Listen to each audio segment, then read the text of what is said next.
तो इस नज़म को किसने लिखा है? तो शायर इसके कौन है? अमीर हनफी। कौन है? अमीर हनफी। तो हम उसी के बायोग्राफी पढ़ेंगे, यानी अमीर हनफी के बारे में। देखिए कह रहे क्या, अमीर हनफी की पैदाइश 1900 कब हुई? 28 ईस्वी हुई। 1928 ईस्वी न्यू छावनी, इंदौर, यानी मध्य प्रदेश। कहाँ पे हुई? मध्य प्रदेश में उसकी क्या होती है? पैदाइश होती है। ये गाँव है, छोटा सा कस्बा, गाँव बोलते हैं, है ना। कब हुई पैदाइश? 1928 ईस्वी में। फिर इसकी वफात कब होती है? 1988 ईस्वी में। पैदा कहाँ हुए हैं? न्यू छावनी, इंदौर, यानी मध्य प्रदेश में ये पैदा हुए हैं। और इसकी वफात होती है 1988 ईस्वी में। कहाँ पे? दिल्ली में। और अली सरदार जाफरी के बारे में आपने इससे पहले पढ़ा, और उसका एक नज़म है क्या, अली सरदार जाफरी का कौन सा नज़म पढ़े? राइट, एक तो पढ़ा आपने मेरा सफ़र, है ना।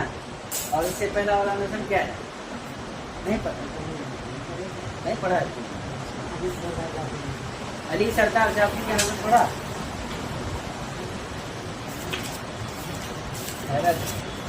अली सरदार जाफरी का नज़म नहीं पढ़ना पड़े। हम नहीं पढ़े, कौन पढ़ा? राइट पढ़ा होगा, फिर वही तो पढ़ा होगा, है ना। तो वही अली सरदार जाफरी की पैदाइश कब होती है? 1913 ईस्वी, है ना। तो दूसरा शायर को आज हम लोग पढ़ रहे हैं, अमीर हनफी को, जिसकी पैदाइश होती है 1928 ईस्वी में। आधी बात यही याद हो जानी चाहिए, ये नहीं कि जा रहे फिर कर समझ में नहीं आ रहा है, आधी बात नहीं याद हो जाए। यानी इसकी असल इसमें यही चीज़ है। आपके 50 कितना 70 नंबर का प्रश्न है ना, इसमें से 50 को हल करना होता है। 100 हाँ 70 हो गया ना, 80 हाँ 80 हो गया, 80 हो गया। तो 80 ऑब्जेक्टिव में आपको 50 उर्दू में 100 का होता है। अरे भाई 80 ऑब्जेक्टिव होता है, 100 नंबर का तो एग्जाम 80 ऑब्जेक्टिव होता है तुम्हारा, ठीक है। जिसमें से 50 को क्या करना होता है? सेकंड करना होता है, ठीक है। या 40 का बनाना है, 100 में 50 का बनाना है।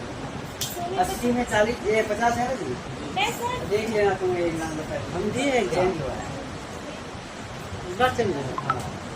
तो 80 में 50 देखना, फिर भी हो सकता हो है ना, है ना।